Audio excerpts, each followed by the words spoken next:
I'm sitting here in a half-empty apartment, looking at a set of keys that cost me nearly $1 million, and I have to ask you all, was I the villain for taking back a gift that wasn't even technically accepted yet? Imagine spending years of your life grinding, skipping vacations, and saving every penny to give your younger brother the ultimate head start in life, only to be told that you aren't aesthetic enough to stand at the altar with him. My parents literally looked me in the face and told me that because I'm the successful, boring workhorse of the family, my presence would distract from the high society image my brother's fiancée wants to project.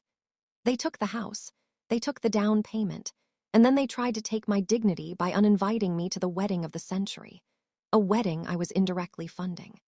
Am I the jerk for making sure that if I'm not invited to the party, I'm certainly not providing the venue? Please tell me in the comments if you would have stayed silent or if you would have done exactly what I did, because right now, my entire extended family is calling me a monster. To understand how we got to this point, you have to understand the dynamic between me and my brother, Leo. There's a 5-year age gap between us. Growing up, I was always the responsible one. I got the good grades, I took the steady internship, and I started my own software firm when I was 26. Leo, on the other hand, was the golden child. He's charming, athletic, and has that kind of effortless charisma that makes people want to do things for him. My parents, Susan and David, absolutely worshiped the ground he walked on.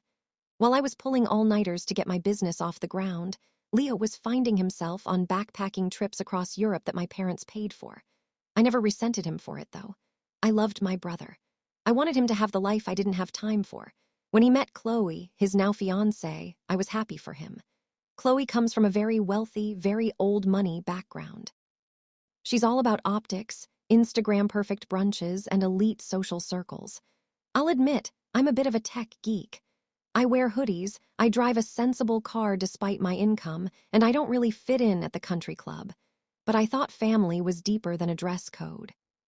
About a year ago, Leo told me he wanted to propose. He was stressed because Chloe's family expected a certain lifestyle that he couldn't afford on his junior marketing salary.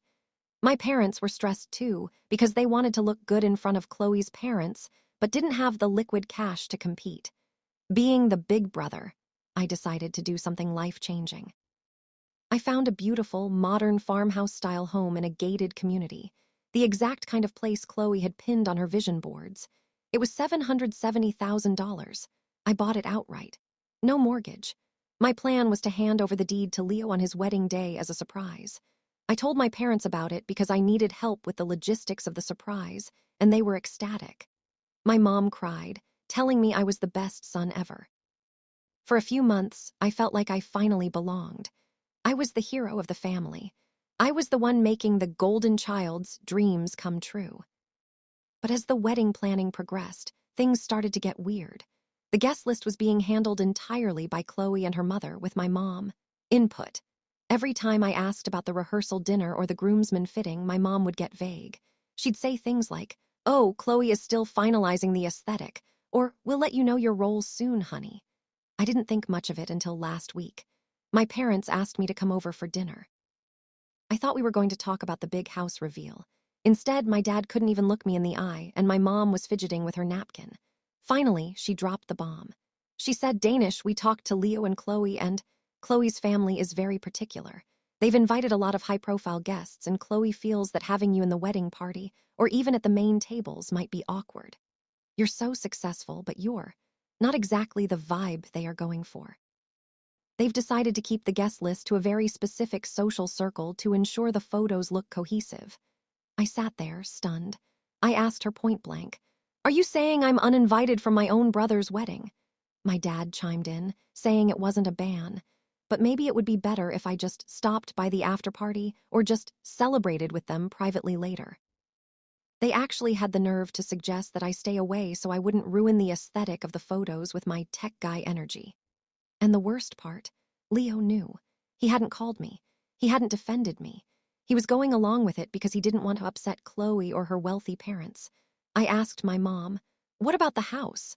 What about the $770,000 gift I bought for the man who won't even let me see him get married?" My mom had the audacity to say, "Well, the house is a gift for his future. Surely you wouldn't take that away just because of a little wedding drama. You're his brother. You should want him to be happy even if you aren't there. So that's where I stood. I was being told I wasn't pretty enough for the wedding, but my money was pretty enough to house the couple for the rest of their lives. I had to make a choice right then and there. Before I tell you what I did next, I want you to pause. Go down to the comments right now and tell me, would you have swallowed your pride for the sake of your brother's happiness, or would you have burned the bridge? What would you do if your own parents told you that you were a distraction to the family's image? I really want to know if I'm the only one who thinks this is absolutely insane. I didn't scream. I didn't yell. I just stood up, took a deep breath, and said, I understand. If the aesthetic is that important, I wouldn't want to ruin it. My parents looked relieved. They thought I was rolling over. I went home and spent the entire night talking to my lawyer. You see, the house was in my name. I had signed the papers, but the title hadn't been transferred to Leo yet. I was waiting for the wedding day for the legal handoff. The next morning, I put the house back on the market. Because it was a hot property in a gated community, I had a cash offer within 48 hours, slightly higher than what I paid. I signed the sale agreement immediately.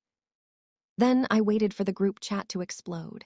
It happened 2 days later when Leo went to the house to show it off to Chloe's father. Apparently, he had already been bragging that the house was his. He found a for sale sign in the yard, and his key didn't work because I had changed the locks. My phone started vibrating so hard it nearly fell off my desk. It was Leo. I picked up and he was hysterical. Danish, what is going on? Why is there a realtor at my house? I stayed completely calm. I said, oh, hey, Leo. I realized that since I'm not part of the wedding vibe, I probably shouldn't be part of the newlywed lifestyle either.